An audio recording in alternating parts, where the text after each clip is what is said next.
Attorney, kayo na po ang magpaliwanag. Para saan po ba ito talagang ballot code na ikinalilito po ngayon itong mga overseas voters natin? Bakit po ito po ba'y pare-pareho para sa lahat ng botante? At yung mga nagsasabi na hindi daw po yung binoto nila ang lumalabas dun sa mga listahan na nakikita nila after voting. Sige po, paliwanag po natin.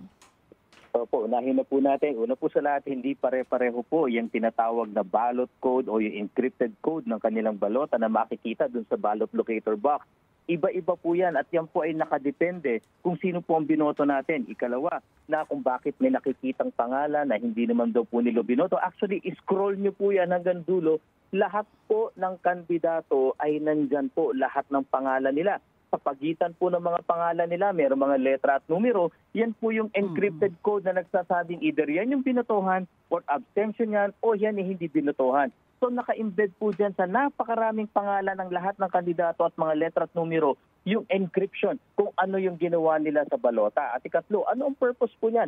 Yan ang permanenteng record ng inyong balota. Yan yung permanenteng record na nabasa at nagkukumpirma na talagang kayo'y nakaboto at nasa sistema ang inyong balota.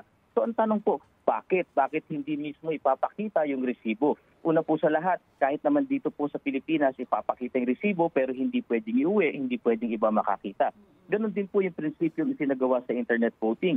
Hindi po pwede kasing makita dahil walang makakapigil sa ating mga botante na kumuha ng ibang device at i-record po o i-picturean o video yung kanilang makikitang resibo doon. Ang magiging problema po dyan, magagamit yan sa vote buying. Pero ang importante po, nagbigay tayo ng confirmation, nagbigay tayo ng kanilang mga ballot encoding na script na yan para sa gayon. Ultimately, yan po ang record natin. Mamaya po, doon, tingin ko sa susunod na katanungan nyo, may idadagdag po ako dito. Okay. So sige po, at least medyo malinaw na hindi pare-pareho yung ballot codes. Even sa physical voting dito sa Pilipinas, hindi talaga nagbibigay ng resibo ang COMELEC para hindi magamit sa vote buying. So, yung pong mga posts na nakikita natin ngayon, for sure na nakikita nyo po yung ilang posts ng ating mga OFW na nakaboto na, paano po natin masisiguro na talagang walang irregularidad na nangyayari po ngayon sa ating online voting?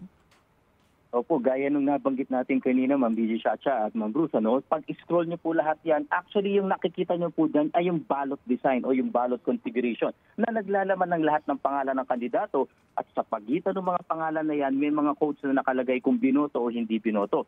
Pag nakatanggap po niyan, isa lang ang ibig sabihin, confirm na napasok sa sistema ang inyong balota, nabilang ang inyong boto. Yan ang permanentong record natin. Ikalawa, yung pag-review naman po ninyo kasi ay lalabas doon sa bago i-cast yung inyong balota. Itatambad sa inyo, eto ang binutuhan mo. Ready ka na ba to cast your vote? Kung yan na, confirm mo na yan, i-cast mo na yung balota mo. Now, for the purpose po, nung lumalabas sa mga codes na yan, sa ating pong mga embahada at konsulada, kung magkakaroon ng issue, kung magkakaroon ng protesta, may capability ang system na iimprenta ang bawat balota na pumasok sa sistema. Ano ang gagamitin para mahugot sa sistema ang mga balota na yan? Yan po mga script, yung mga codes na yan. Yan po manggagaling yan.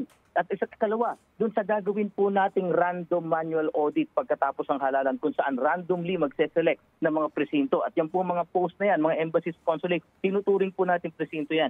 I-imprenta ang mga balotang pumasok sa sistema para mano-mano bilang ikumpara doon sa tali po ng ating sistema, doon sa transmitted election results. So bukod sa pagiging permanent record, yan po yung parang magiging paraan para po ma-imprenta muli ang balota ng ma-subject natin sa audit.